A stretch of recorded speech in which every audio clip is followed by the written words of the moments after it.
Good afternoon, ladies and gentlemen, Chair, and my colleagues here.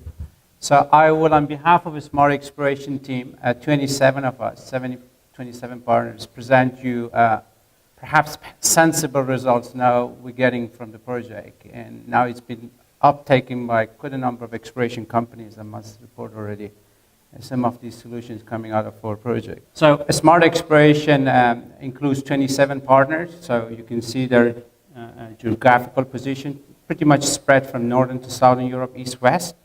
11 SMEs, 11 research institutions, and we have 6 stakeholders and civil society. We also have a municipality in our project. So it's a research innovation action project or a research innovation project. That means we're getting to the market, and that's our number one priority, while not forgetting about engagement with the society. It's primarily geophysical, but we're not forgetting geological and other aspects. Exploration is not geophysical, so we know this.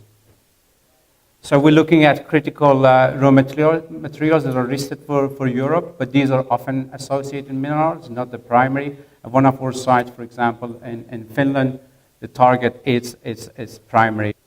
So first year, we focus on legacy data. I just go through some example data. This is Neves Corvo. There is something going on there. A seismic data set was acquired in '96 by the company, Lundin Somminker at the time. There was something there, looked pretty noisy. The ellipse shows you something is happening there. That's Lombador deposit. It's a tier 1 deposit, 300 million ton, massive sulfide sitting there, and it's being mined as I speak. So the data set was reprocessed in 2007. This is Lombador deposit. The signature was pretty clear. You can see it there.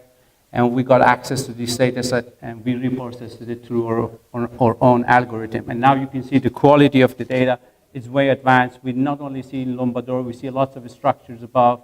We spotted a reflection there that turned out to be associated with another deposit.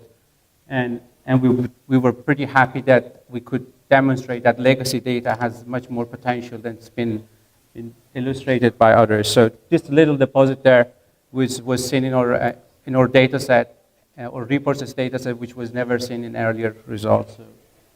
So, we managed to put together 2 special issues. Publications are out, open access in geophysical prospecting and first break.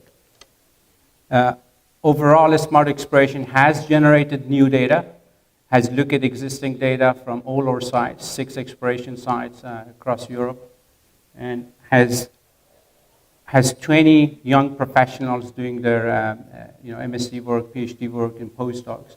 We consider young professionals also people from industry, not only from academia. So people from industry that are involved in the development work, we're also counting them.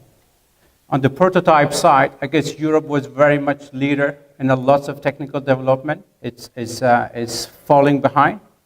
Lots of deep probing EM was invented in Europe, and for such a long time there was a gap. And I guess Smart Exploration now is bringing those moments back. So example work with, for example, GPS time transmitter. At Neves Corvo, we managed to synchronize over 1,300 receivers in 4 exploration tunnels.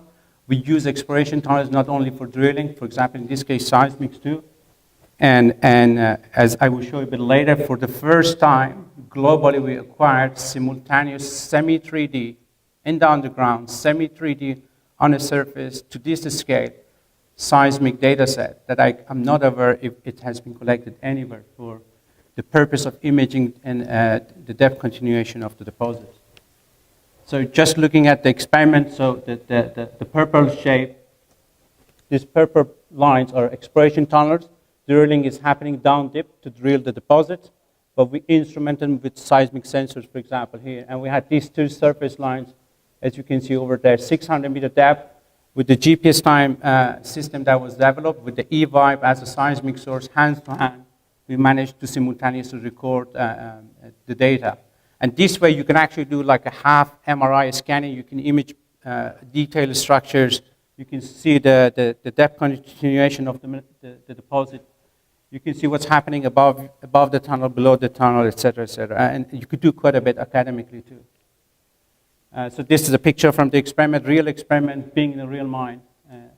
Beautiful reflections we see in the data. But maybe just this one. That's one of the exploration tunnel at 600-meter depth.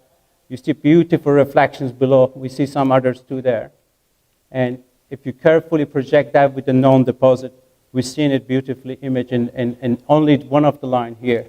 And we're happy to show this to the outside world.